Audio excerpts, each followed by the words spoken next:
Ladies and gentlemen, it's finally over. The greatest anime of our time has finally ended, Attack on Titan, and we're here today to discuss everything about the ending.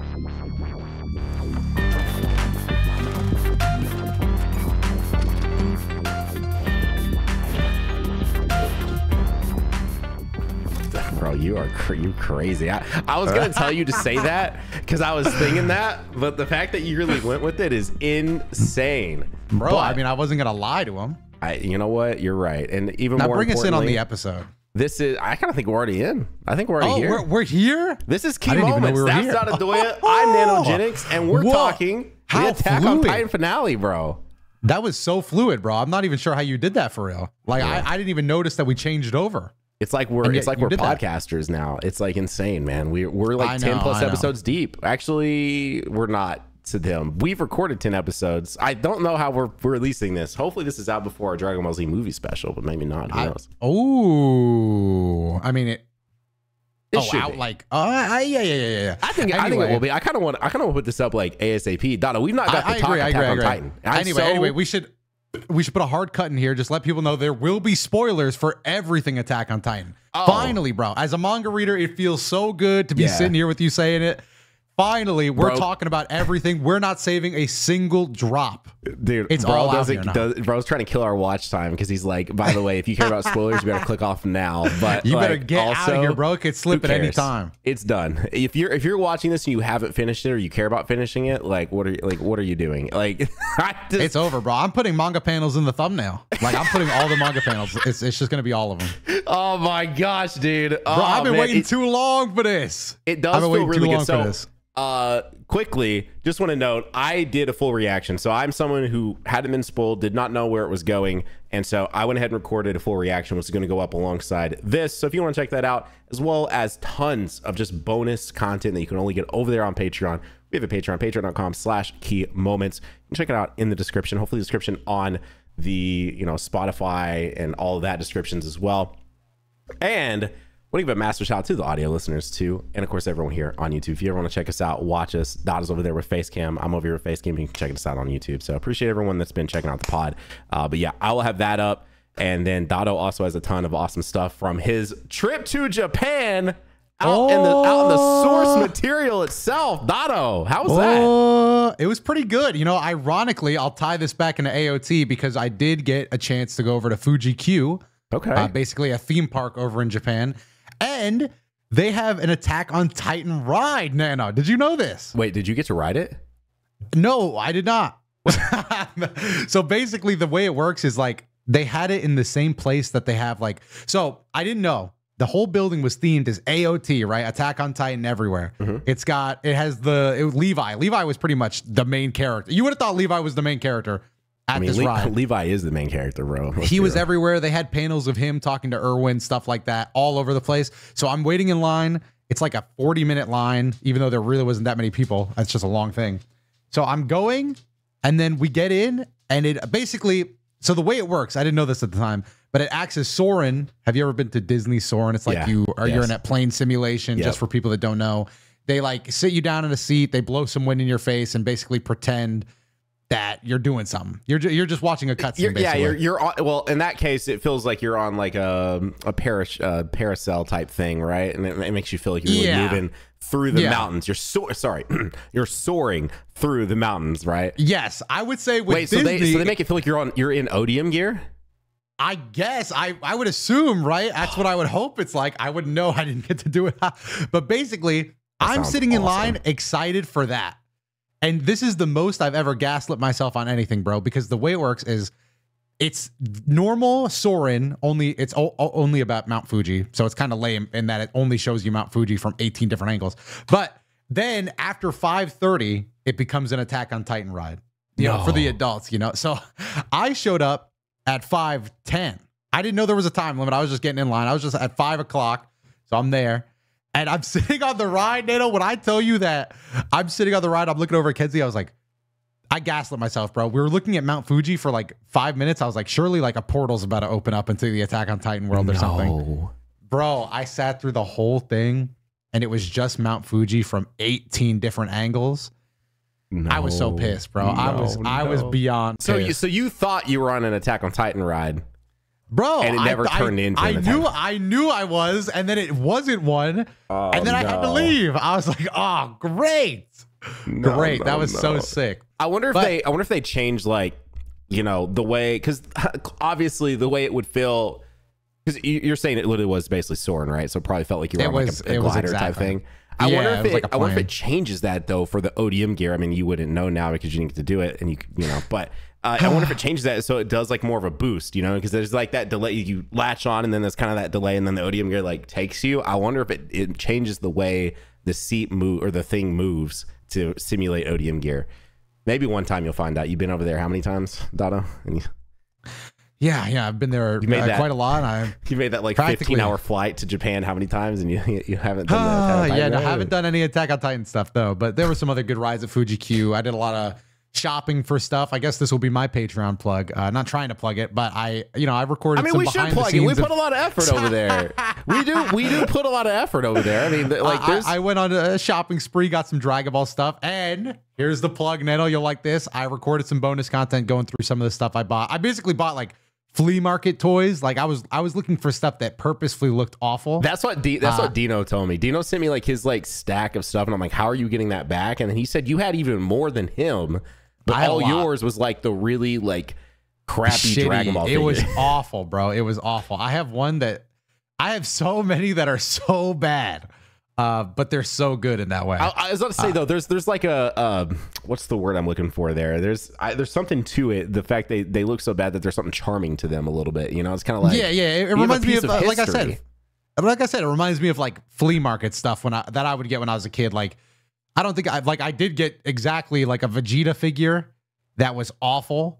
When I was a kid, and you know, lots of Vegeta figures look pretty bad. Yeah, honestly, Vegeta back in the day, I don't know why he was their go-to like target. They fucked him up in every toy they ever made of him. Yeah, dude. You know what? Speaking of figures, I want to get one. I don't want to go too crazy. Like I have a crap ton of Dragon Ball figures, but I want to get something for Attack on Titan. I just haven't decided. Like I don't know if I'm gonna get like one of those really nice. Speaking of statues, you sent me $1,000 Go. I clicked on that, and no joke, I was the aware emote because I was like, I clicked on it like, yo, that looks sick, and then I see the price. I was like, what? Like, is all the figures I own, and I granted probably if you combine them, they're more than that, right? Or I know they are, but like.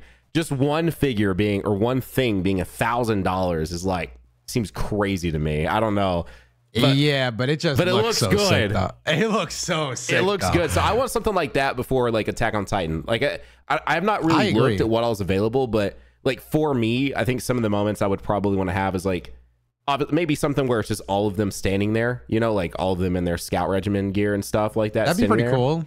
That'd be pretty cool. Or, in the vein of the thing you sent me, maybe something that's like Levi versus the Beast as a statue, like Levi, like kind of maybe like, I don't know. I need to look into what else is available, but it'd be cool if there's a statue of Levi hovering over the Beast and he's about to. I was gonna say I could imagine an exact shot of that looking pretty good. I want to get something Attack on Titan theme too. I was thinking Warhammer. I don't know why Aaron versus the Warhammer is like pretty big in my mind. Oh man, you can get something good out of that. I'm not gonna lie, this is off topic, but I was on that same figure site / statue, I guess. I saw a Naruto one that was even more expensive than the Gohan, and I think it's coming out in 2 years. Bro, I'm gonna save up for 2 years to get that. I can't lie. Oh my god, that site was going crazy. But back to Attack on Titan, Nano. What were you looking forward to this as somebody that hasn't gotten spoiled at all? Yes, yeah. What were you? I guess I want to start with what were you expecting out of this?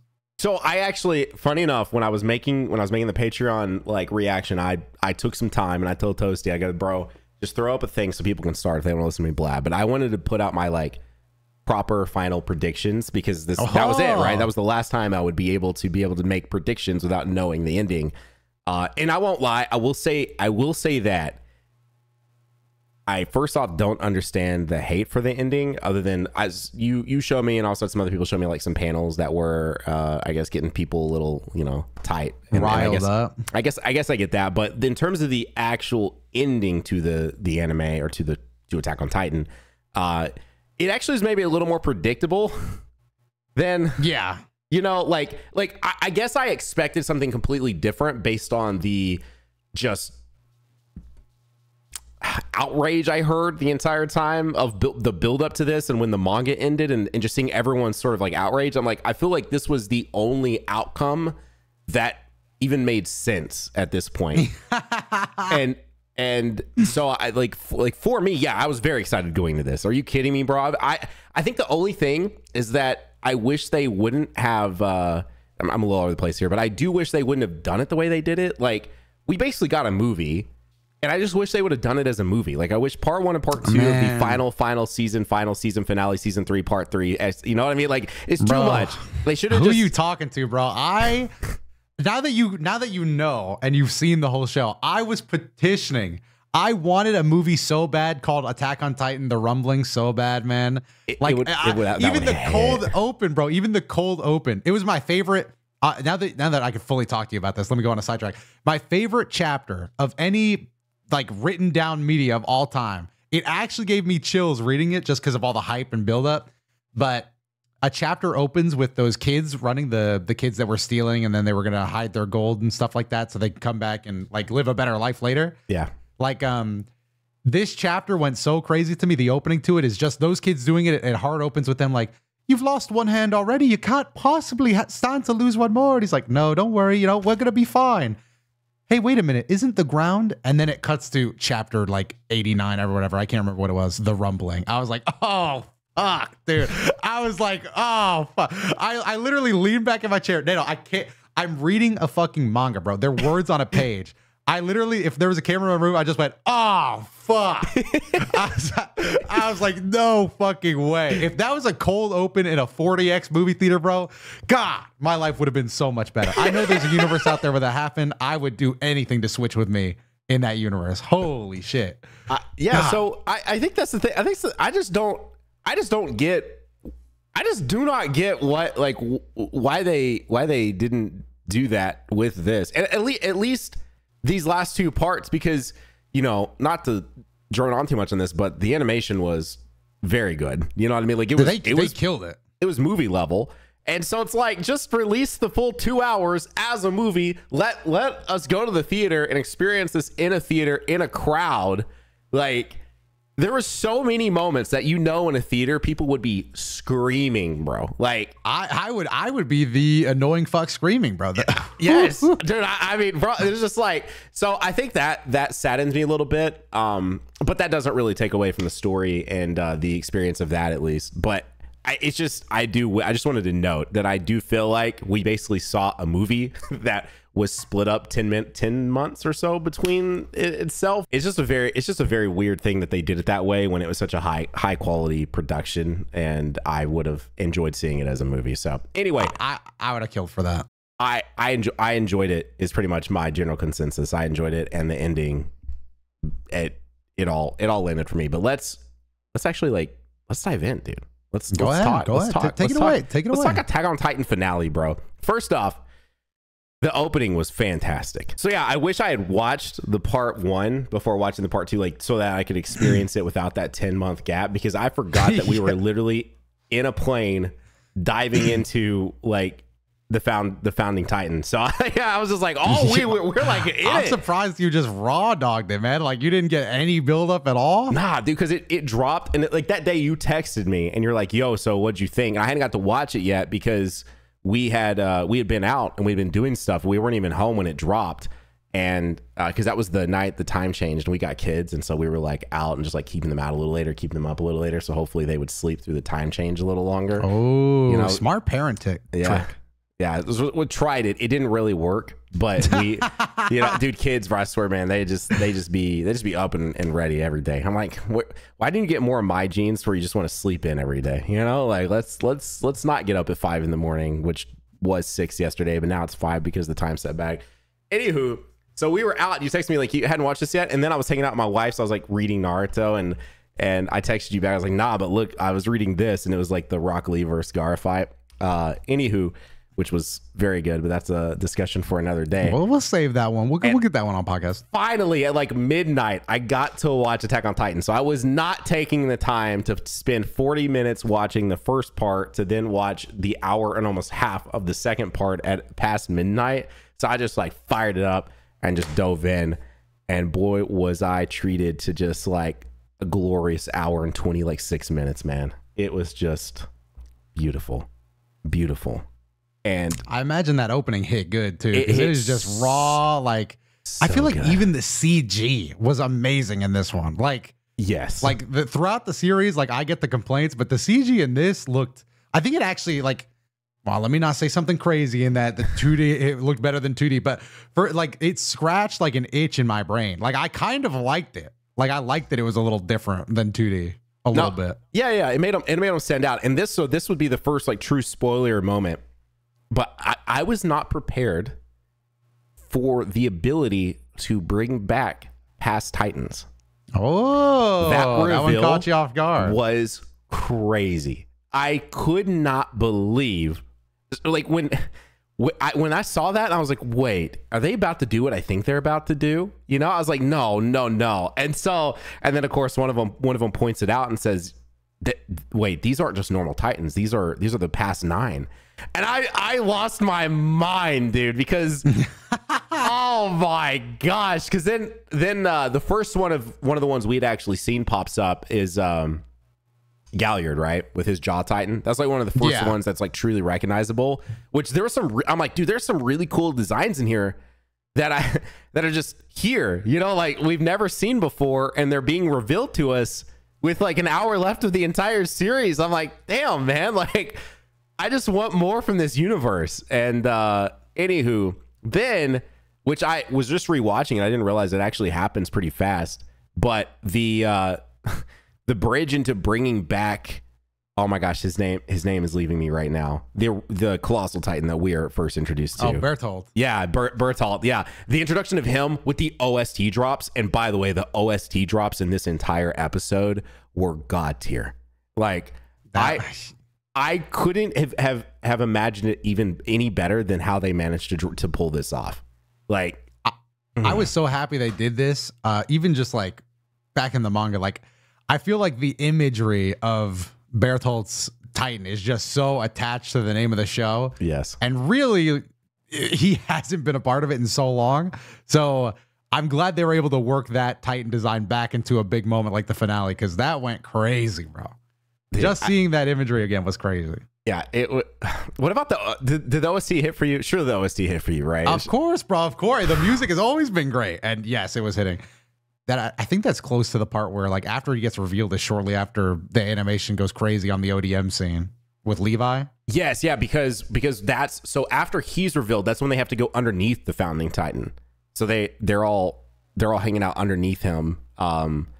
And that's when Levi has to say, yeah. So Levi and Mikasa go like insane, and like I forgot. I was just rewatching the first like 10 minutes the other night after finishing watching Loki season 2, and I forgot that she loads up like three of the missiles and like boom, boom, boom. Like I was just like, God, the show's so good. The trigger pull, bro. Yeah, dude. Oh, that hit, bro. God, that hit. That was pretty crazy. I think like it's a lot like, I mean, it was such an insurmountable task for them. I think that was the only part that I didn't like was not, and this is not a thing about the show, but in the manga, it was like, this seems like an insurmountable win. But in the show, I think it actually played out better because you could see what they were doing to like fight against this. And I still think overall it was such a great choice just because of the moments it allowed to happen. Like seeing the Warhammer again, seeing pretty much every old Titan that we actually care about within the show went crazy.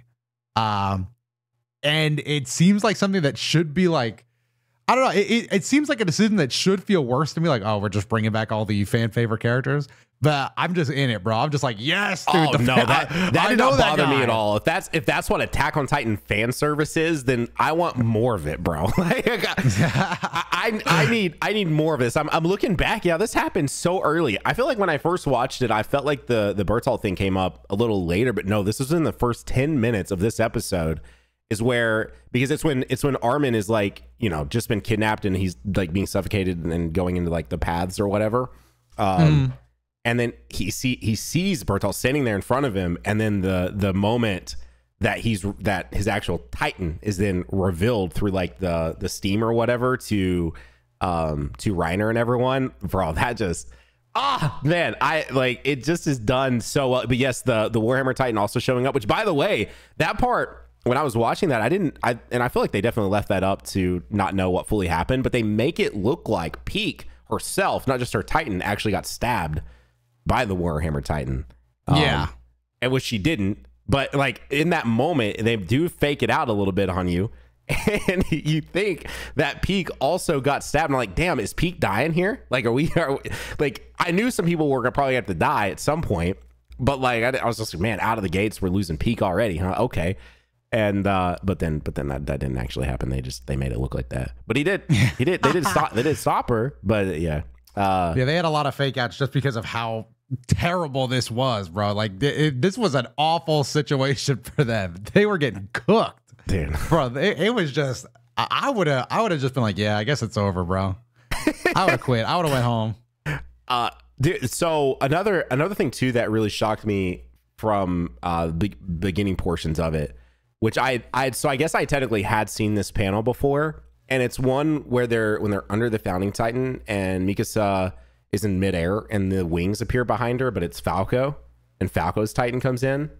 I forgot about that panel. Yeah, that was cool. I'd seen that panel before, and I didn't really think anything of it. I actually wasn't sure if it was fan art or not, but it's just like the lining up of her midair, and then it's Falco's Titan coming in to save everyone, which was also crazy. I think when I was doing my reaction, I was like, wait, this person that we just got Titan abilities is gonna come in and be such an integral part of like saving everyone. But I was like, who cares? I don't even really care right now, bro. I'm just so tapped into this. I do want to take a step back. We haven't talked about this part yet, but did you know that it actually crashed Crunchyroll AOT? I heard about that. Yeah, it actually crashed Crunchyroll. I mean, there's only been like, as far as I can think of, 2 things that have ever done that, which is UI Goku, the actual like 109 110, the double night where we got proper UI sign. Great night. Yeah, that was a great night. That was like 6 or 7 years ago, Dada. Dude, I did hear it crash. I kind of assumed it would, honestly. I guess I just like, honestly, I don't really have a lot of faith in Crunchyroll whenever something big comes out after the Goku stuff. But man, it was so good. The Falco Titan, did you like the Titan? That was another I actually did. Good. I thought, well, so he looked a little different. If I'm not mistaken, I need to go back and rewatch where he first transforms, but he definitely looked different from his first transformation. Is that correct in saying that, or did he look the exact same? Maybe he just I think he gets more like, I think he's more like feathered up and shit. Yeah, I don't really remember. I feel like he looked a little different this time when he showed up and saved them versus the first time that we saw him. So his design did not bother me really at all. I think it looks so cool. I like the beak kind with the teeth and stuff. I don't know why I like that so much. And I remember, so a lot of people didn't like it in the manga, but I remember, I don't know, I really liked it because I think our first introduction to Falco is when he's like on the battlefield, like out of it, and he's reaching up at the birds, and he's like, I remember like flying around with swords and stuff. Like, I don't know why. I'm a sucker for anytime anything is like blatantly foreshadowed. Like, I was flying around with swords and shit, dude. Like, what happened? And then he gets wings, bro. I love the Falco Gabby storyline stuff. Yeah, every character like that was so sick to me. Yeah, Gabby. Gabby's an interesting one for me. I definitely was not the biggest fan of her, obviously, after killing Potato Girl, but like. You know, she come back on me a little bit. A little bit. Not a fan. But the Falco for sure, definitely. I ended up enjoying that storyline more than I thought it would, which it really wasn't that much. I'm also realizing how, because it was such slow dripped. Someone asked me the other day on Twitter, said how many, should I get an Attack on Titan? And I went back and I was like, wait, how many episodes is Attack on Titan? And I looked and it's literally 90 episodes. And I was like, man. It felt like more, I guess, because we've been watching this for 10 years now. And but we such a massive gap between season 2 and season 3, wasn't it? I'm pretty sure it was season 2 to season 3 was like 3 or 4 years. Or was it season 1 it was to probably 2? Long. It was season 1 to 2 was absolutely insane. Yeah, okay, that's what it was. Okay. They should have damn near canceled the anime. Like I it wasn't even like a gap. It was just like I swear to God the show ended and then they were like, all right, well we'll do some more. Bro, it was an incredible wait time. So yeah, so I guess because it took 10 years to get out less than 100 episodes is what made it feel like it was probably much longer. But really, Falco hadn't even been in the story that long. In terms of like the span of our actual lives, I guess, yes, like 3 or 4 years. But in terms of the actual episodes he's in like, I mean, he only is included in the most possible 30 episodes, right? And he's barely even in that many of those 30 or something like that. Like he's introduced, I think, in 60 or 64, somewhere around there. And then now like we're at episode barely 90. And so like he's one of those that is still he still feels so like fresh to me that I don't feel like I hardly even know that much about him, you know? So that was like, but yeah, his I'm droning on here, but his Titan was cool. Yes. I think that's another thing too about AOT on the whole them crashing the site is I do think Attack on Titan has been arguably maybe one of the most it's by far, it's very mainstream, right? It's a very mainstream anime. Like it's incredibly so. Yeah, it's maybe one of the most mainstream anime currently out. I mean, I would say it basically nearly carried, and I'm sure there's some people that will hate me for saying this, but it probably carried a lot of like the 2010 in terms of mainstream. Like I said this in my little podcast with you a couple weeks ago. Like Attack on Titan was my gateway anime back into anime. Like I really wasn't watching that much, and then someone just kept telling me I gotta watch this, and so I finally watched it, and back in like 2013. And I was like, damn, that was pretty good. Like, you know, like, and at that time, like, I didn't even know what I was watching, right? I had no idea what it was going to turn into. I mean, it's such a different show from season to season. Like, so much changes. I need to rewatch. I've never rewatched season 1 before. I think I did a rewatch back before we got season 2, but I've not rewatched it since we've known all the things.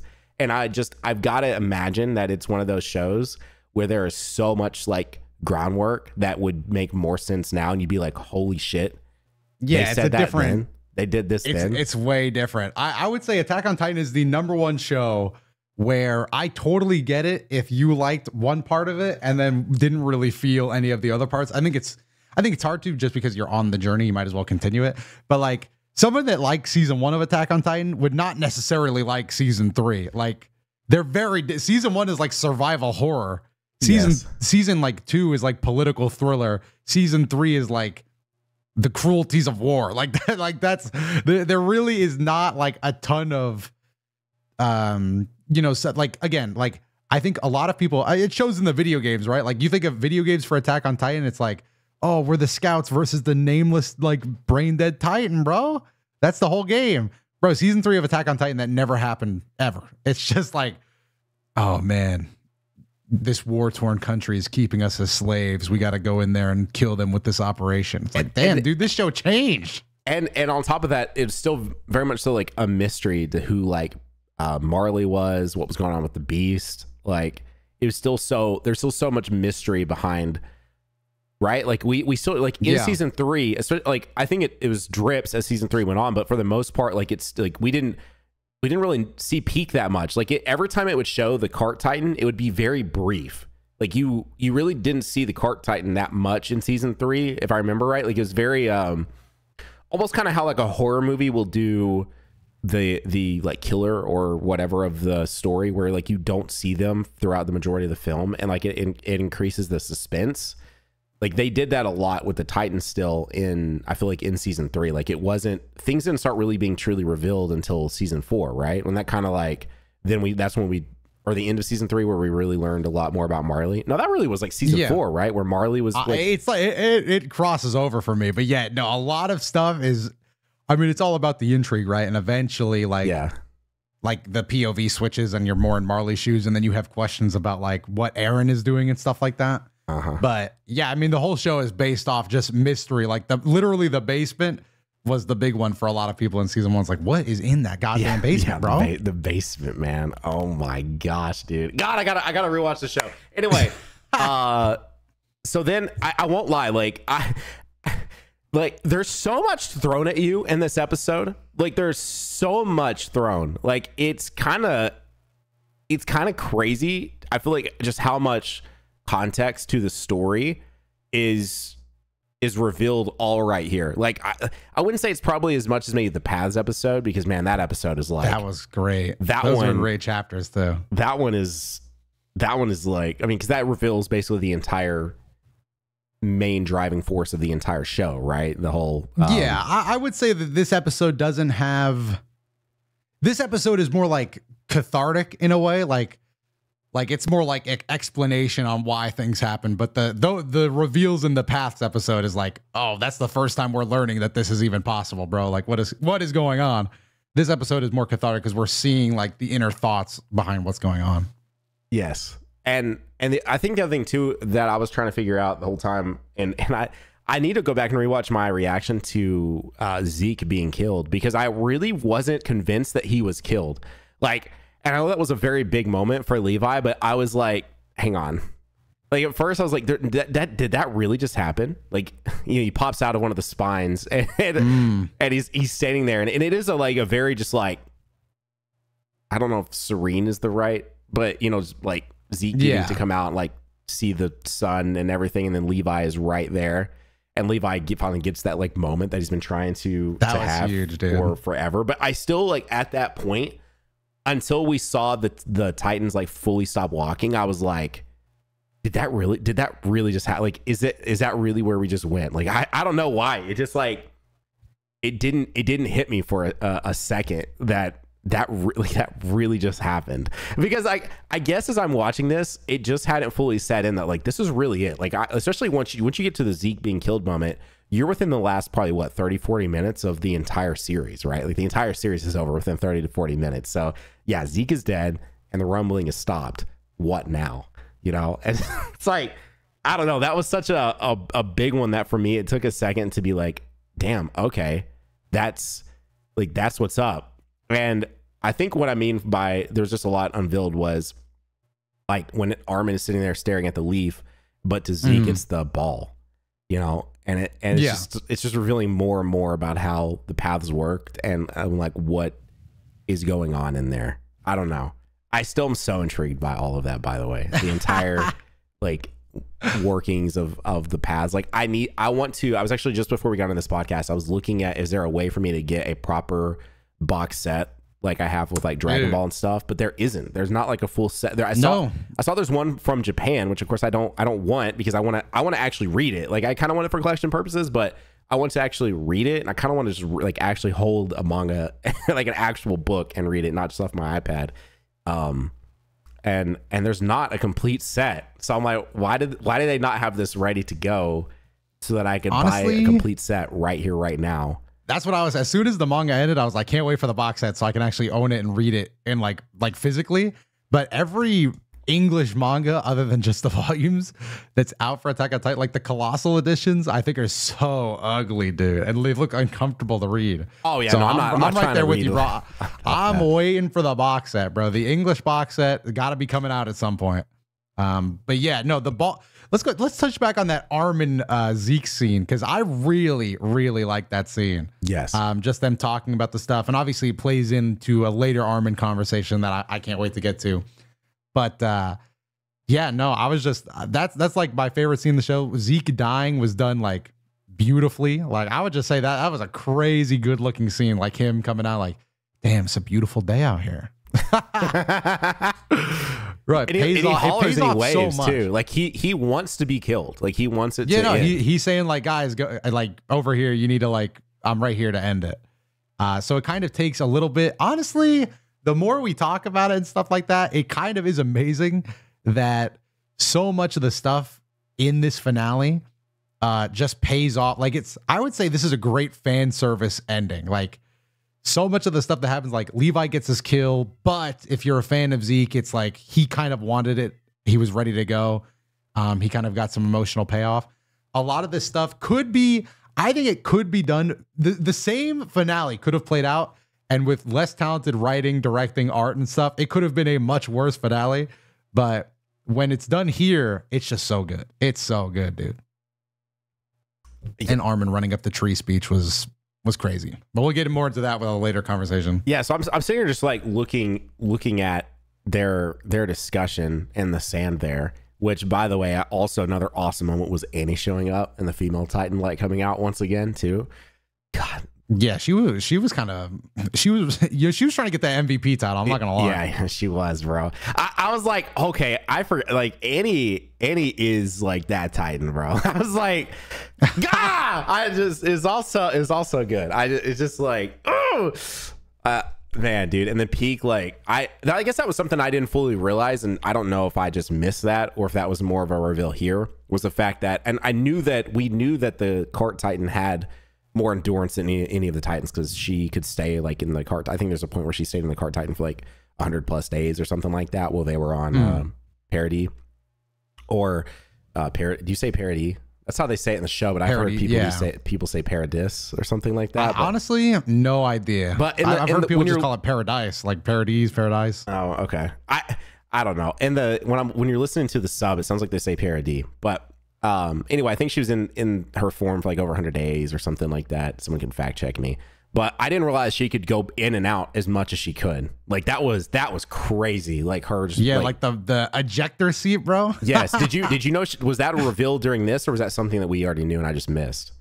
I can't remember because I'm just thinking back to the manga. I remember people being upset that she was so capable battle wise. Oh, I thought that was cool. Yeah. I wasn't upset at all, dude. I was like, okay, wait. I think it was cool too. I think in the manga, a lot of this stuff, at least in the community that I was reading it in, Titan folk, but a lot of this stuff at this point, people were already getting upset and mad. Like the split in the fan base happened like a few chapters before this stuff. So like as it split, every chapter got more and more like angry people and then people defending it. So one of the things that happened where people did not like how battle ready Peak was, but I thought it was sick, especially in the anime where she like literally like mecha ejects out, does some backflips and shit, and then goes back into another. I think that's just cool. No, I thought that was really cool. Like, are you kidding me? No, dude. I was like, I was eating that up. I thought I was like that made the Cart Titan. That made the Cart Titan even cool. Like I say even cooler. Actually cool to me. I never really thought the Cart Titan was that cool. Actually, nah. When she was armored up, when they were in Marley, when they did the Marley like counterattack or surprise attack, and she was armored up during that sequence, I thought that she actually looked pretty cool there. But besides that, like, yeah, I'm pretty whatever on the Cart Titan. If I'm doing a ranking, she's probably like towards the bottom. But the fact that she was able to do that was really, really, really cool. And so then after they have their conversation, and Zeke goes out and dies, and then of course Eren now loses royal blood and the ability to control the Colossal Titans. That's when Armin does the thing, right? He comes out, he's able to come out and do his colossal explosion, right? And that when that happens? I think so, yeah. That was crazy. Armin is just the GOAT, dude. That's my favorite character for real. Is he? Okay. Yeah, he's crazy cool. I think I'm still a Levi stan. I will say, like, jumping ahead, I did think Levi was dying in this episode. I felt like that was like sort of, I think that's another thing too. I'm very surprised at the lack of deaths in this episode. Not that I like wanted it to happen or anything, but it's just, you know, this was back in the day. I don't know if you remember this, but or if anyone around you even called it this, but a lot of people around me called Attack on Titan the anime Game of Thrones. Yeah, just because like back when Game of Thrones came out, I feel like it's just such a big deal. Now no one talks about it because they ruined that show. But like back then, before the ending, before the final like 2 seasons of Game of Thrones, that was, you know, Game of Thrones was touted as one of the best shows of all time, and I still think the first like 5 seasons are some of the best TV of all time. But like people would tout this as the Game of Thrones anime, and it's because they didn't care to kill characters off. So very much so surprised me, and it doesn't take away or add anything to kill a bunch of characters off, but it surprises me that not more of our main cast died here. We really only, unless I'm forgetting someone, we only lost one character, which is Eren. Yeah, no, and I think it's like it is like I think people would expect more to happen. But overall, once you see, I think I'm okay with it, because at the end, when it's like, you know, it's Eren leading the way, stuff like that, you know, Eren's like own goal. Like, I think it makes sense that obviously minimizing casualties, stuff like that. But I do think like I think in some ways it's good. Like I also thought, especially when I was reading the manga, that Levi was toast. Oh yeah. But looking at it more, it's like bro already lost everybody. Like dying, I don't think dying would really mean much to Levi. So I'm kind of glad he made the decision to keep him alive. I guess that's also true. The other thing too, there was a point where I thought he lost one of his legs. It really looked like he lost.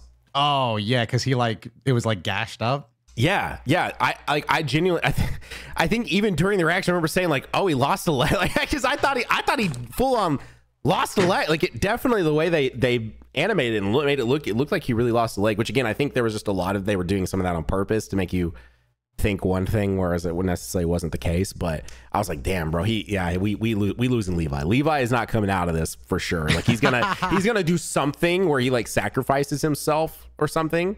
I want to say that, and maybe you can answer this for me. So obviously we got the explanation for her headaches. That was Ymir talking to Mikasa. I was right. That was or was it Ymir or was it Eren that was causing the headaches? Was it Ymir? It was like for Mikasa. Yeah. Because like the headaches never were truly explained until then. Obviously, I took it either as it was Eren going back in time and planning memories. That she would then have, and that's why the headaches would happen, or it was Ymir talking to her, or both. But I think that's always left up to you to decide, like the reader. Okay. But I agree with you. I think a working theory that a lot of people have is like, because she was an Ackerman, it was like Eren was like pathing like memories into her, and like maybe the Ackerman side was kind of fighting it. I think that's kind of the side, but I don't think those were ever really explained that in detail. I think. In that same vein, what besides the fact that the Ackermans were the clan that would like, you know, guard the royal family or whatever, what is the purpose of them having Titan-like strength? Like they're literally Wrathful Broly, right? Because Wrathful Broly has the great power of a great ape, but he's not a great ape. So what did I miss something? Did I miss some sort of explanation? Why do Ackermans have that level of strength? Why do Ackermans have Titan strength? Again, I could be wrong here. But I think this was another thing people on the manga side were getting more and more upset about, is I don't think he really explained a lot of the Ackerman stuff at all. I think it's a lot of people were just making, I remember the joke making that the Ackerman are just strong because they're Asian. Like that was the joke. That's literally the only explanation we get, is that the Ackerman are different. They're just built different. Okay. So I was like, I that going into this finale, I felt like I was like, I don't think I missed this. And so I hope there's an explanation for Levi and Mikasa having the level of strength that they do have. And I know that it's basically been defined as just basically them having Titan level strength in human bodies. But again, Levi has always been my favorite character. Surprise, surprise. You know, it's like probably most people's favorite character from the show. And I don't care if I'm being a basic bitch for liking him that much. Like, I just think he was such a cool character. He has so many cool moments throughout the series. And so I was happy to have him here. I did not actually think we would have him in the finale of this series. I truly did not believe Levi was making it to the finale of the series. I definitely thought that he was going to get killed off before we got here. So that's why I was so convinced going into this finale that Levi was going to do something that would be like for the greater good of the squadron, and sort of like, you know, go down. Yeah, just off. Kind of like Hanji did. Mm-hmm. I thought it was going to be something similar to that. Yeah, that's another reason I'm glad he's alive, because I feel like either Hanji or Levi had to play that sacrifice role, and whoever the other one was, I feel like they pretty much lost everything anyway. So, you know, I didn't expect Levi to make it. I'm glad he did. He really didn't have much to lose. Now he can make some cookies and stuff. What was it that he said he was going to do at the end? I forget. Like plant the tree or something. Oh, he gave a kid a lollipop. Yeah, he gave a kid a lollipop. But I just want to make it clear, I didn't want him to die. I just thought he was going to. I felt. Yeah, no, I get what you mean. It felt like that was where we were progressing, and I thought there was gonna be a moment of it. Anywho, okay, so at this point, as far as like we're low key kind of recapping the episode, but mostly just talking through the moments. I think we're pretty much at the Armin explosion and them having to get over to the actual fortress. Only thing I want to say about that, obviously animation was good, but that scene, the imagery of Armin being held up by Bertolt with the 3 Titans and then also just standing there with them, that shit kind of went hard visually. Yes. Like I get a poster of that.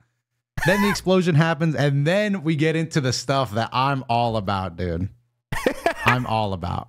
This is this is the explanation time, bro. I was so happy. Especially in the manga. I'm not gonna lie. Attack on Titan manga, something that maybe a lot of people that read it would agree. It changes your brain. So when you're watching Attack on Titan, I'm like, yo, the fight scenes go crazy. I'm reading the manga, I'm like, damn, another month where I have to watch people fucking fight, bro. This is worthless. So I really appreciated the dialogue chapters. That's interesting. Okay, I really didn't think about that, and I think you've told me this before, but now it is actually hitting now that I've seen it, and also now that I'm finally reading manga for the first time. I guess I kind of get that because especially in this show, where if like the entire 20 something pages is just mostly fighting in a series where you're mostly wanting to know like story mystery, intrigue. Yeah. Like I could see where that would not hit, especially because you guys, this was once a month, right? Or something like that. Like, right. You were. Yeah. It was literally once a month. And then sometimes you'd skip a month. Oh, damn, bro. So you'd be waiting 2 months and then it's just Eren and Armin fighting for like 10 pages. And you're like, damn. Exactly, bro. But when you're watching the anime, you're like, oh, fuck, they're boxing. When you're reading the manga, it's like, can we please get back into the dialogue? I'd like to see what 30 happens.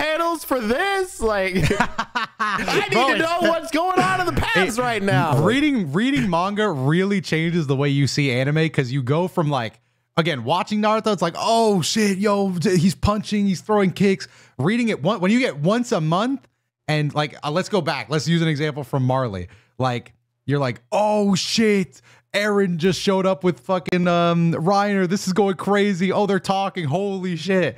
And then next month it's Eren's Titan punching some people. It's like, bro, please, bro, this is so lame, dude. Can we get back to the inner machinations of Reiner's mind? Yeah, I could see that. That would probably be a crazy, like, again, I do really want to read the manga now. Like I'm very tapped in on the idea of reading the manga, but I can definitely imagine that sequence specifically going crazy, and then you just are stuck with him in the town like killing a bunch of like oh like, god, okay, they had to be like, let's get back to where we were at. Damn, bro. Like let's speed this along. Like I would have obviously it's cool to see the imagery and stuff, and like when Eren is versing the Warhammer Titan, you're like, conceptually this is sick, but I almost wish, like, if I could have at the time, I definitely would have rather I would have rather been like he draws it like Eren's about to swing on the Warhammer Titan, and then it's a text bubble that just says, and then they fought. And then it's like, what happens next? And they're like, oh shit, yeah. But that's just because the 1 month fucking time frame is crazy, bro. Or like, it's just one panel of them like punching, and then you're back to like the talking, basically. Like a bunch of tiny little images like stick figures. Yeah. That's what I was waiting for. Anyway, we get back into this is the memories Eren gives to his friends after this explosion takes place. Kind of. We kind of just jumped to that. Or did you want to actually no. Before you liked it? Before that is the freaking the centipede thing, which we really still never got an explanation of, escaping because the founding Titan is like finally destroyed or whatever, and now what? So Eren was he purely just colossal? Like, or was he kind of combined like colossal and attack or something like that? I think he just went into a colossal Titan form. Okay. Something like that. That was it was sick. It was sick. He looks sick. The leaks for that chapter when they came out, I was like, oh no, I probably still have I think I DM'd Afro. I was like, no way. It was just like, because the image that leaked was just his colossal Titan standing there. I was like, what the fuck? But that's the thing, is like a lot of reading the manga is also just like when leaks would come out and you would have to play the guessing game on if they're real or fake. Like that adds a lot of shit to this. It's like, no shot. Nah. Man. He didn't turn into a colossal Titan. Nah. But yeah. So before we get to those conversations, the centipede thing escapes, and then Reiner's trying to get to it because obviously they know like that's and I figured the entire time, I'm like, they're gonna have to kill that thing, and if they kill that thing, then that'll probably reverse all the Titan powers. But then he does the mist thing, and like I was very into the conversations happening up on the little plateau, you know, like they're trying to, you know, they're like, you're not gonna, you know, do this, do that. And then they all just turn into the damn Titans, bro. I was like, holy shit. And then Connie and Jean having that conversation and reminiscing about the cleanup.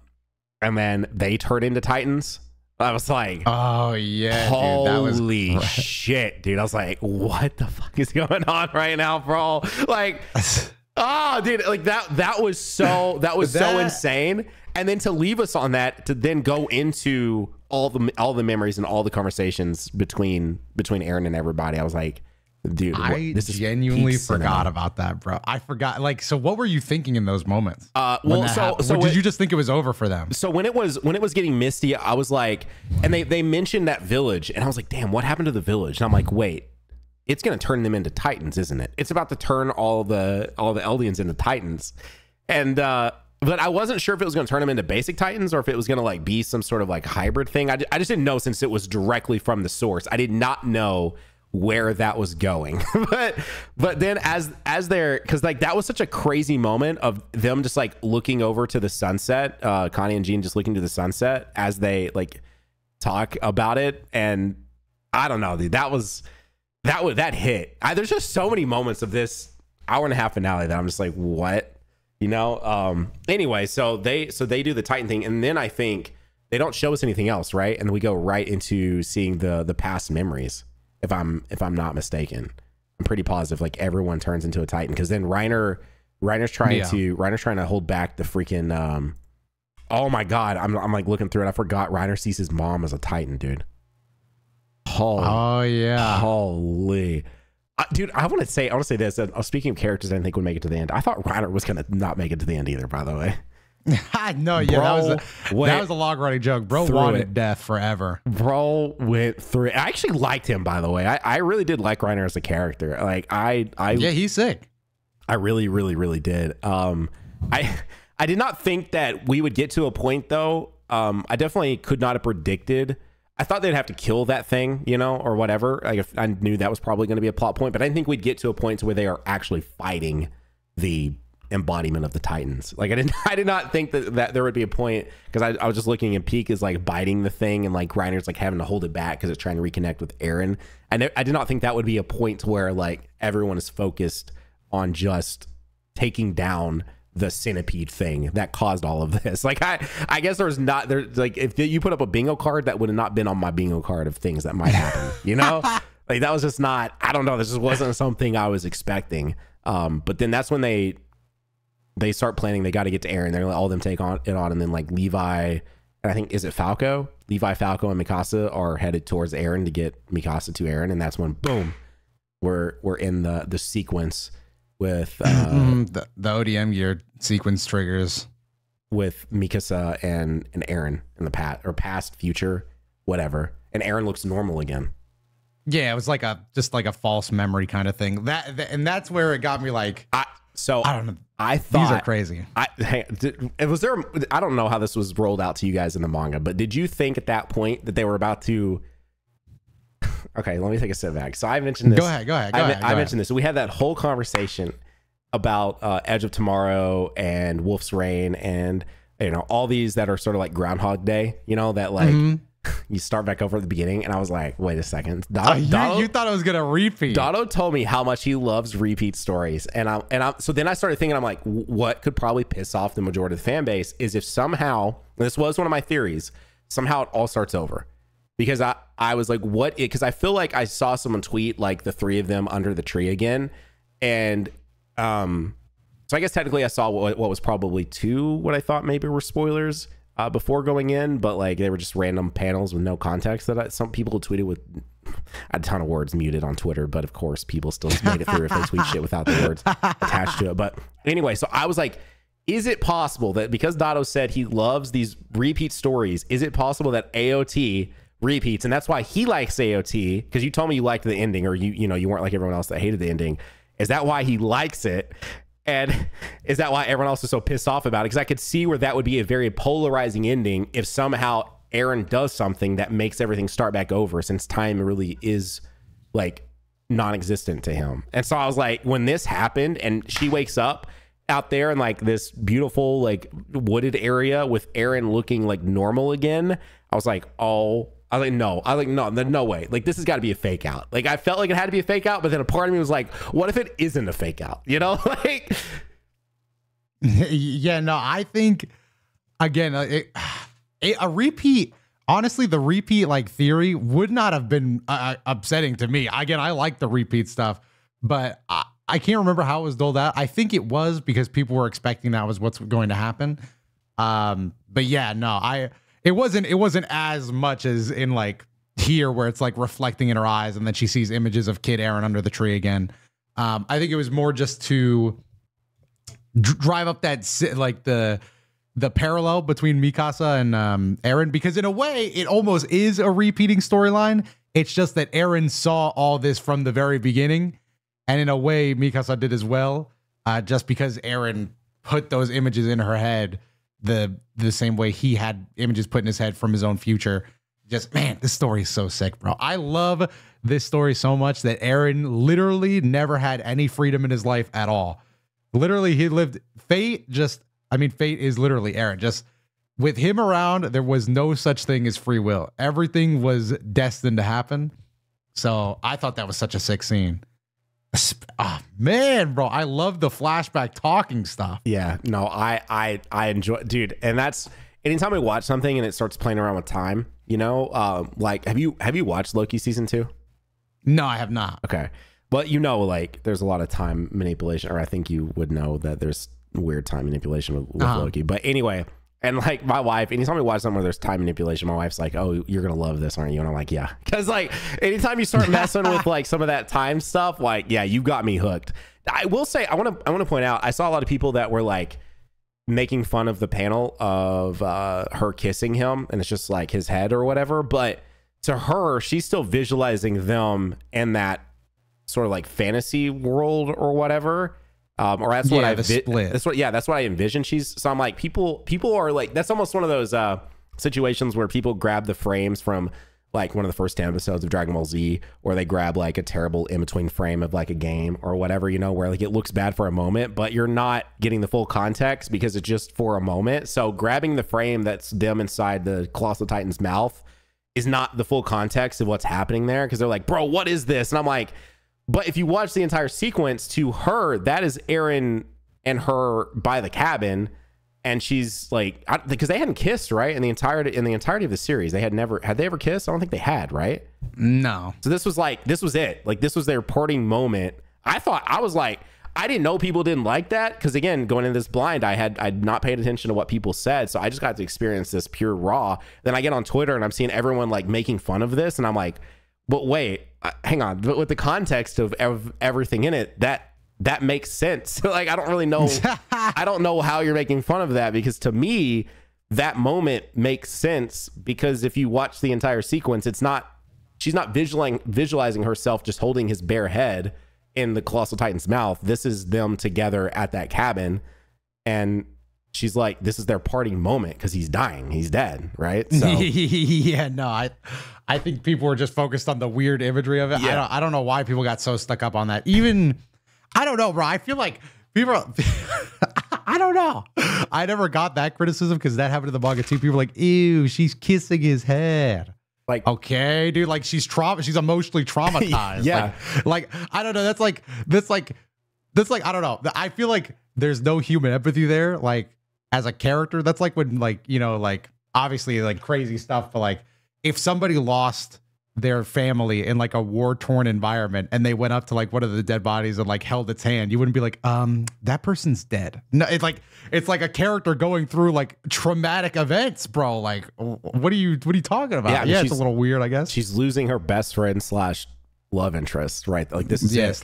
/ boyfriend that she never talked to about it. Yeah, which is a discussion for another day, I guess. But then after that, we get the Armin stuff, which is like crazy. Yeah, no, especially like the way they tease it. Like, all right, come with me, bro. We're gonna talk about Ymir. So just to make sure I understand, this is Eren doing this at that time, but blocking the memory out for Armin, right? And it's all coming back once Eren is dead. Is that You mean at the time of like the because on the boat? because so like their children, and then their children talking like pretty much in episode 1, basically, right? Like that's pretty much like episode 1 or 2 of the series, and that is supposed to be something that comes back as a memory when they're sitting there together in the water or whatever. Is that like that technically is supposed to have happened when they were children, but that is Eren doing the thing where he's going back to that era, talking to him or having that whole discussion, but then he's blocking that out until I guess it all comes back at once. Is that how you're supposed to take that? You know, I don't know, actually. I don't think it's them. Like, you mean like Eren and him actually talked about this when they were kids? Yeah. Kind of like, oh, I don't know. That would be sick, actually. I'm not sure if that's what's happening. Or were you taking it in the fact that like them two were kind of sort of going through the motions in a way together? Yeah, they were just going through like paths, motions, and he's explaining it all to him. Yeah. They were just like, but yes, he implanted those memories at the boat when the bird flew by. Like that's when Armin got his memories planted. Then he got distracted talking to what's her face again, Annie. So, but then, yeah, once he dies, all of them, pretty much he left like a little DLC package for each of his friends. So crazy, just to talk about. It's so crazy. I wish, I still want him to do this. Like, I want to see what he said to Reiner, what he said to, I want to see what Eren talked about with all of them. That would be so cool. He basically got one final personalized goodbyes to all of them. That would be really cool. I know, dude. That's the kind of DLC I want to see, but no, we don't. So, okay, so that brings us basically to the scene that everyone criticizes, which I've seen the differences now between the manga panel and them in the water, where he's like, I don't want her to find someone else. Can I just say, hold on, bro. Let's back it up. You didn't even cover I guess not a twist, but what did you feel about Eren revealing to Armin that he had to redirect the Titan from Berthold? Oh. Okay. Yeah. So this is probably some of the points where I got a little bit lost, and I probably should have rewatched it, because I'm sitting there like, wait, hang on, what does he mean? What does he mean by that? So hang on. So what do you mean he redirected it? Like the Titan that was like earlier on in the show, Berthold says like he was cornered by this Titan after he was changing and he should have died, but it mysteriously walked right by him towards Eren's mom. Eren reveals to Armin that because Eren is literally the end all be all, he is the Titan. He was in control of that moment, and he couldn't. Well, technically but he couldn't let Berthold die because that's not how it happens. So he sent it towards his mom. Oh, okay, yes. Starting this whole journey for him. Yeah, I need to rewatch. So he did it. I need to rewatch this sequence specifically. It's so sick. This is one of those where I think that's the thing too. There's so much, and maybe someone listening to this is probably like, you're just an idiot, but there is a lot to this story.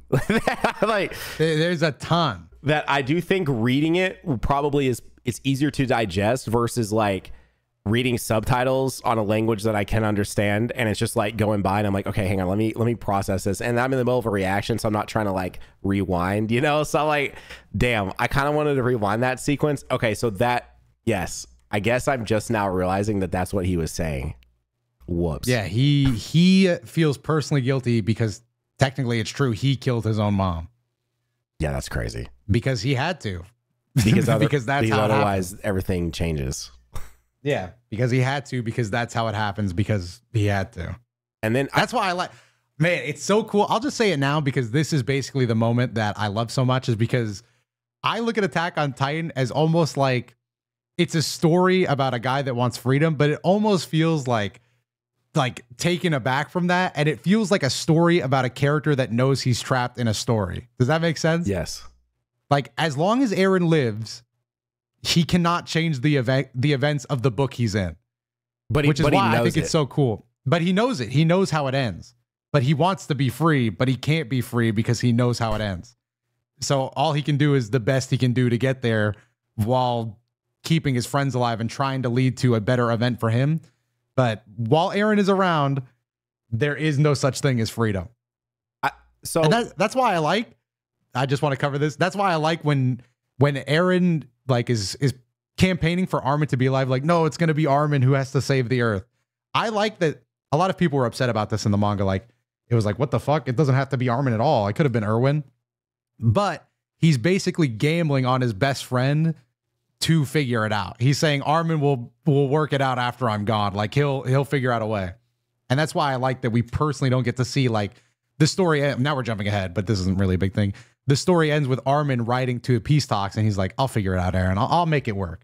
And I like that a lot, because then it just ends. We don't know what happens because the story's over. We can't see what happens no more. In that sequence, that's also where he also made it so that, hang on, Eren did do something to make it to where Armin got the or no, wait, is that Levi is this in the sequence where it talks also about Armin getting the Colossal Titan over Erwin, however you say it? Is that in this sequence as well? Yeah, that's where Eren's like, nah, it has to be Armin. He'll save the world. Got it. Okay, yeah. I'm just making sure I'm still following. Another thing too that's also in this sequence, Eren admits to like it's all getting confusing too, because it's all because he's just like time is mentally off. Yeah, because like it's all just everything's happening all at once. Like it's all because time is of no construct really. Like he just exists in every moment at every time. Is that kind of like?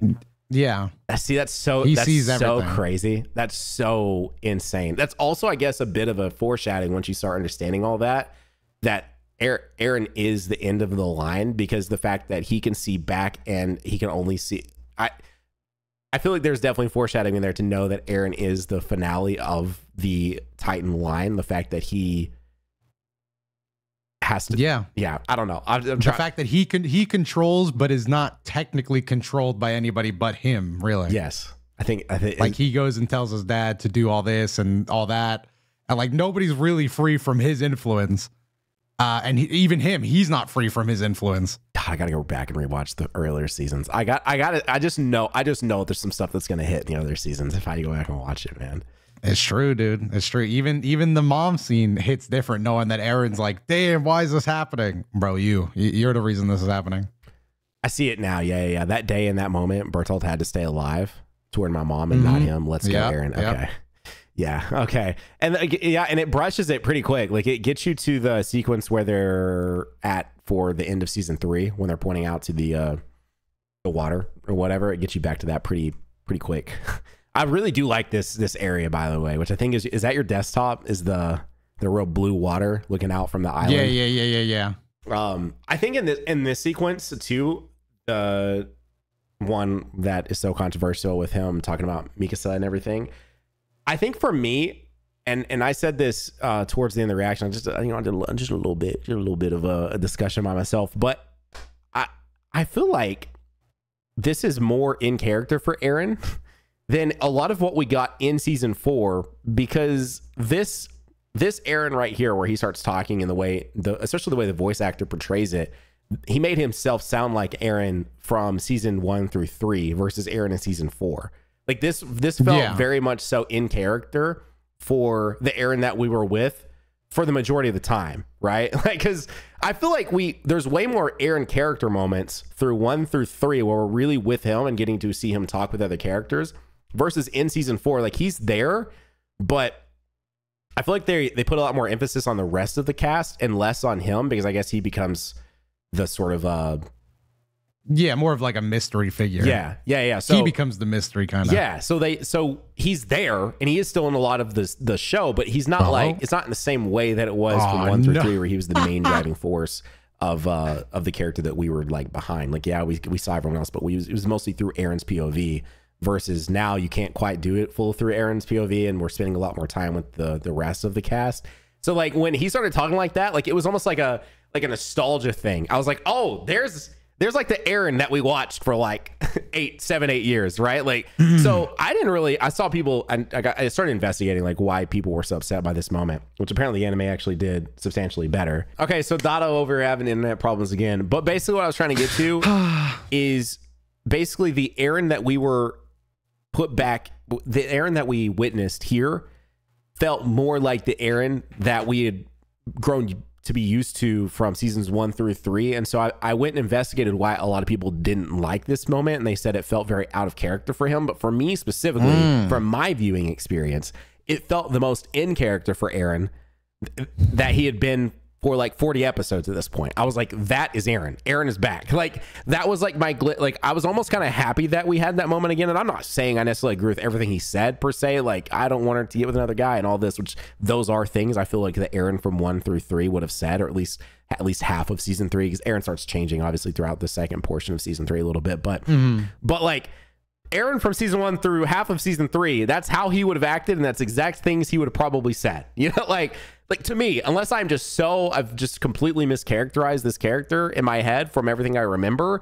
But that in that moment, I had a very crazy feeling of nostalgia to like, oh, there's Eren. Like, it was such a change when you finish season 3 and you come back into season 4 and you get that introduction of long hair Eren, and he's so different, he's so changed, right? Because he's had that third eye opened, and he's now understands everything, and he knows what he must do and all this, right? That would change you seeing how things are going to end.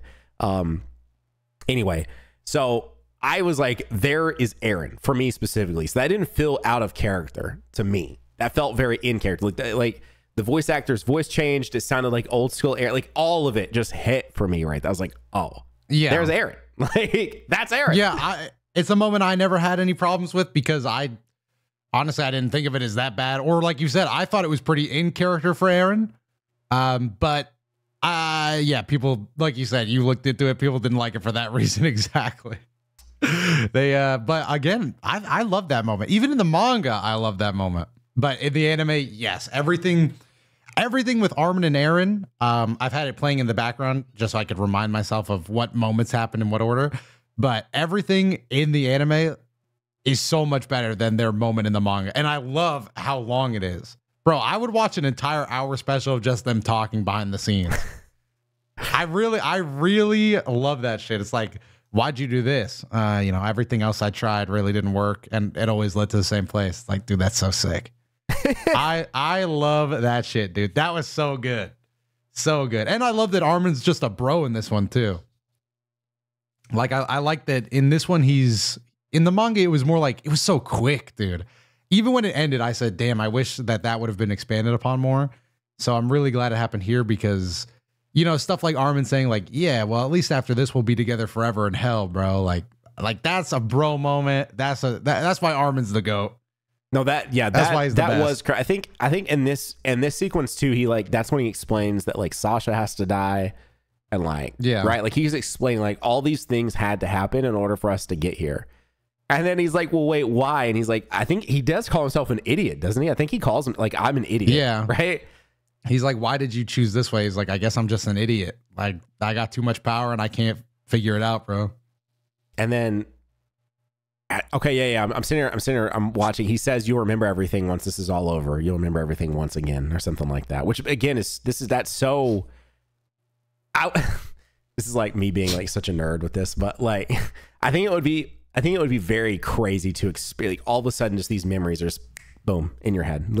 You're just like all this knowledge of these things that you didn't know until just now, because Eren's been shielding it from you, and then it's just like poof, all this just happens. Yeah, that would be like, it's so good, dude. That's why I want to see the DLC for everybody. Like, what did this guy? I want to see at least. Bro, I wish they at least would have given us Eren and Reiner again. I guess there's really not too much important stuff they could have talked about, but I want to see all the DLC packs, man. He dropped off little memory messages. But yeah, the we'll spend like an eternity together in hell is like goes crazy. Right, he's just a bro. They're just bros. And then after that, that's pretty much it, right? Like, at that point, Eren's dead, the founding Titan is dead, or the thing. And so everyone converts from being Titans, which is like crazy.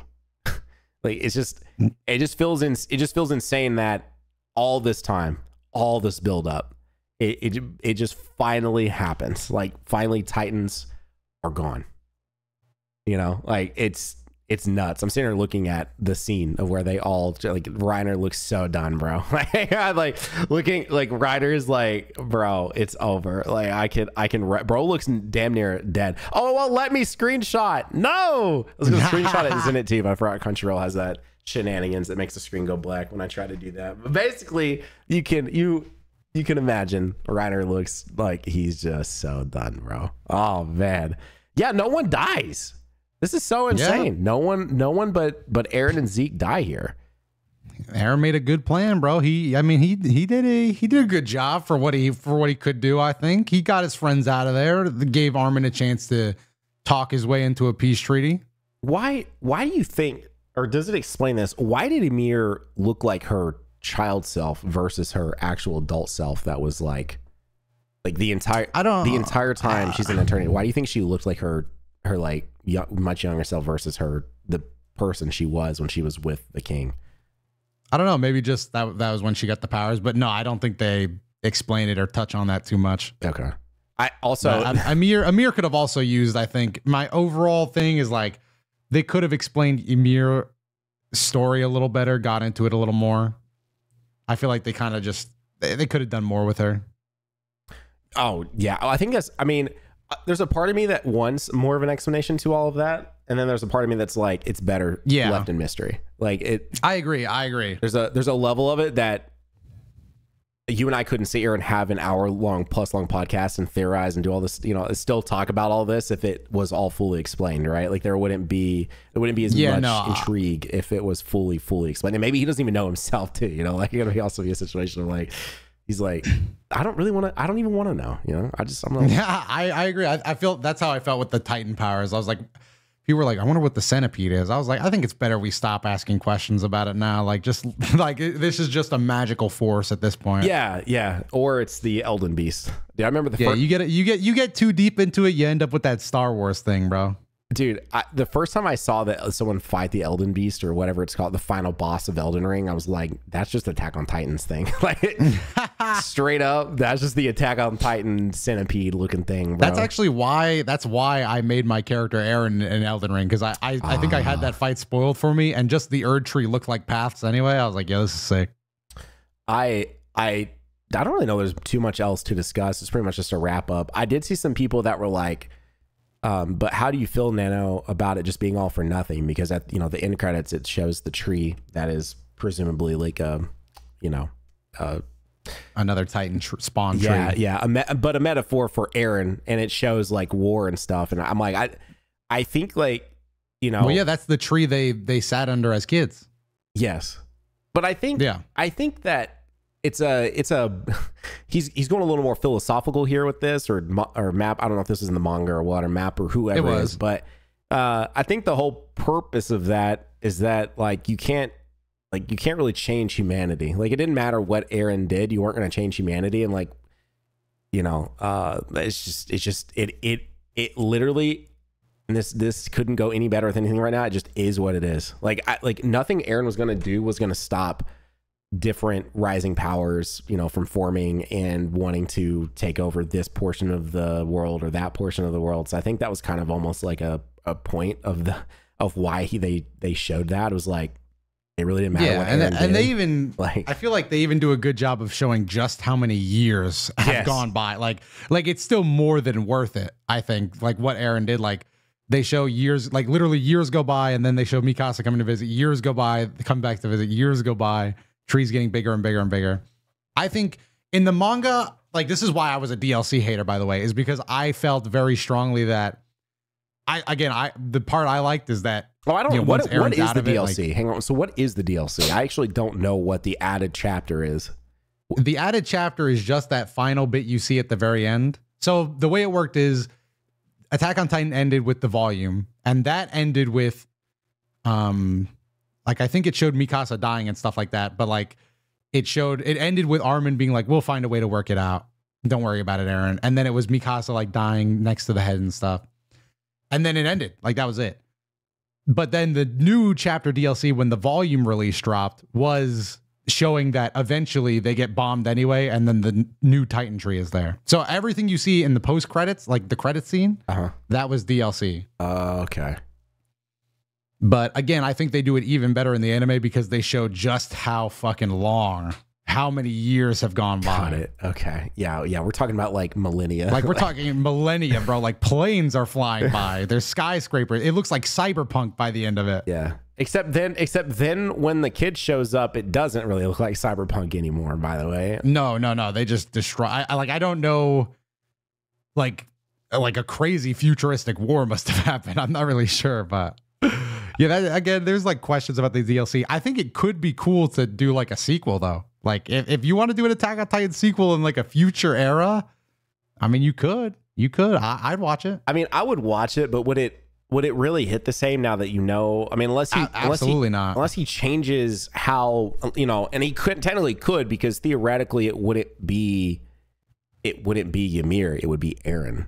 That would be potentially the one that's in the paths and doing the things and building the Titans when they're spawned, and they could be different Titans because now it's some being that's more tied to Eren versus to Ymir or something like that. And it's it could. Wait, whoa. Was it? Hang on, I'm thinking. Was this supposed to portray 2,000 years in the future? Maybe, probably. Is like that it could? Is that like a little Easter egg? Is this supposed to portray like 2,000 years in the future? And so like the sequel series is 2,000 years apart from that, and the only tie back is we see Eren when we finally get to the path section. But it's all different because now it's. I'd go crazy. I think I would really like that. I know that sounds like, I'm not saying that needs to happen or there's like merit in doing that, but if we got another series like Attack on Titan, but it was like maybe more futuristic or however. You could tell like an interesting story, even if like it literally does reset, right? Yeah. Like maybe technology gets all the way things up, are different. And then we bomb like each it doesn't other. work the same too. Like it doesn't necessarily work the same. No, exactly. It's like a different series, but then like because.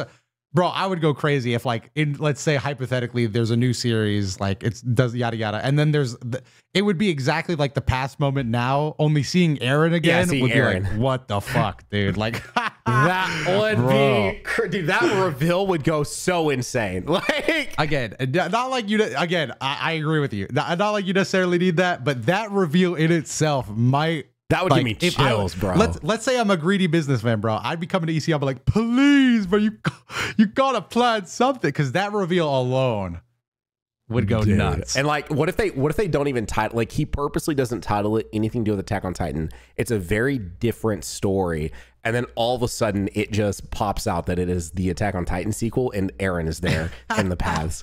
Like it's very, very different. Like it's very different. It's not like no ODM gear, none of that. Like it's a very different style of series, but it is technically the Attack on Titan sequel. And then a Titan shows up. Like, oh my god, dude, that would be chills. It'd be a crazy reveal. And I think you could tell a compelling story to make it worth doing that reveal. Yes. Yeah, it's good. I think they even did the DLC better. Again, Attack on Titan, that's where it closes. I think it cements itself as probably no nostalgia bonus, no like just magic like ties to my heart bonus. It's probably the best anime I've ever seen. Easily the greatest manga I've ever read. Probably one of my favorite stories in fiction of all time. Yeah, so it's got a lot of accolades for me. It doesn't ruin. I just saw a lot of people that were like, it's gonna, the finale is gonna ruin it for you, et cetera, et cetera, et cetera, because a lot of people going into this finale, like this is, again, it's so mainstream, but this is really a lot of people's favorite, or at least top 3, top 5 favorite anime. And it didn't ruin it at all for me. If anything, it cemented it, like you said. I really do think, you take the nostalgia. I always have to say this because I don't want nobody coming at me, but you take the nostalgia I have for, or the attachment I have, I guess, not even so much nostalgia, because I'm sitting here, in my 30s still, like, if Goku does something, I'm screaming. But like, you take that away, because Dragon Ball's just on a tier of its own for me specifically. But you take that away, and I think I do put Attack on Titan as my favorite anime. Like I genuinely do. Like I'm so still invested in this universe, even though it's technically over, that I'm not like, I may end up just buying the different series volumes of Attack on Titan, even though I may just end up buying those to read, and then if they eventually, hopefully at some point, release a full collector's box of them, I'll buy that one, and that one will sit on a shelf somewhere and I won't open it. I really want to read the manga now. Like I very much so want to read the manga now. And I you know what, we do a rating on our Dragon Ball rewatch. I feel like we should do a rating on this. What do you I already know what I'm feeling. I feel like we're about to answer the same, but I'm putting up my score. You can drop your score. I'm putting up my score. I'll just give it a nice easy 10. It's a perfect series. I think they did. It's a once in a lifetime type of story. I think it's so interesting. I think it was so unique. Tells such a fascinating type of story within its genre. I think it hops through so many different things. I think this was a masterpiece. Easy 10 out of 10. Yeah. So why do you think it's a 10, Nano? Yeah, same. Shock me. Well, nah, honestly, same thing. Just I have not been, you know, I don't know. I'm really bad about watching like series. Like I am. Like I will be one of those guys that I will let something stack up and then I'll just knock it out and binge it. Like that's just kind of like the way I will typically do things. But for this series and specifically, and that's why I'm saying this, it screams volumes. I really never did that. The only time I did that specifically was I think was season 2 or 3. I remember I took a picture of this because I was like, I want to have this as like a moment. So hopefully I can find this and we can put it up for those that are watching on YouTube. But I took a picture of me watching Attack on Titan at 3 a.m. while I'm feeding my child. And so I saved it because people kept telling me about how I did the YouTube thing. So my wife is a school teacher. And so like she obviously, I took the middle of the night shift to feed my child because I was still up working on YouTube. So, you know, he was up ready to eat. So I would feed him and he was slow. He's so slow to drink his milk. I could finish an entire Attack on Titan episode while I fed him. So I would watch Attack on Titan in his room on my iPad. And so I saved, it was either 2 or 3. I think it was 3. And I binged all of that. Besides that one season, I was there, bro. When an episode dropped, I was there from week to week. And I cannot say that for many series ever. Like even with Loki, we were there for episode 1 and 2, and then we binged the last 4 all at once. But for Attack on Titan, I never would miss a drop. And I think that screamed volumes for this series. Because I was always wanting to see what was the next thing, what was going to happen. Like I couldn't not be there for it. I wanted to see what was next. Like I just don't know. Like I feel like for me, this is comparable to those that really like the Marvel films. And like you see all these memes now using what's his face from the WWE. Like what was it like experiencing the Infinity Saga dad? Yeah. You know, like that's kind of like for me, that's what, and don't get me wrong, I like experiencing the MCU too, like that, but that like this is what that is for me. Like what was it like, dad, like experiencing Attack on Titan during its rollout? That was, you know, and I didn't get to the manga thing like you did, and I feel like I did miss something out there, but it was just that I wanted to experience these moments for the first time. Nah, I mean, you got something very different. You got that anime moment, no spoilers. I thought it couldn't be done. With the OST drops, I converted. Dude, again, so much of this series that's the thing. is tied to me. My love for it is through the OST and having those different OSTs drop throughout that. I was like, I want to maybe hear some new stuff, but at the same time, I want them to fully go in their bag and bring out as much nostalgia as possible. I want to hear the Paths theme. I want to hear, you know, Ashes on the Fire. I want to hear You See Big Girl. Like I want to hear all these drops if I can. And the fact that I could have never predicted we were going to see Bertolt again and that Colossal Titan again. And to get that with the You See Big Girl drop was just like magical. That moment was magical, dude. Like I just can't. So all that to say, that's why it's a 10 out of 10 for me. And this is infinitely, I'm going to have a hard time seeing anything replace this. Maybe it will one day, but for now, it's going to be a tough uphill battle for anything to ever replace this in terms of just the overall experience of the last 10 years with this anime and this show. And it's just great. So I don't know. It's really something magic. Cause like you said, just the story alone, reading it on paper was a 10 for me. Just the concept was a 10. You add in the crazy animation and then also the music. It's like a lot of work goes into making a masterpiece like this. Not something easily like you can create that again. It's crazy. Yep. Man, dude. Love it. 10. It's a good time. You know, also is a good time. It's checking out Key Moments over on patreon.com/Key Moments, where you can check out all kinds of bonus footage. We have bonus podcasts over there that are only over there. We got Dada going to Japan with behind the scenes footage. We got reactions. We got my reaction to this Attack on Titan episode, which you can watch over there as well. And so much more. And I appreciate you guys. Leave a rating if you're on Spotify, on Apple Music or Apple Podcasts. It really helps us out. Leave a like right here. Yeah. Subscribe. And don't forget to leave a rating as well if you're on 2007 YouTube. 5 stars, please. Hell yeah, brother. Leave a like rating. But that's going to be it for Key Moments. Attack on Titan special. Let's go, dude. Let's go. Great finale in the books, guys. Let's get on to the future. You know, whatever that is, bro. 2,000 years from now, Nano. Attack on Titan 2. I'll be there.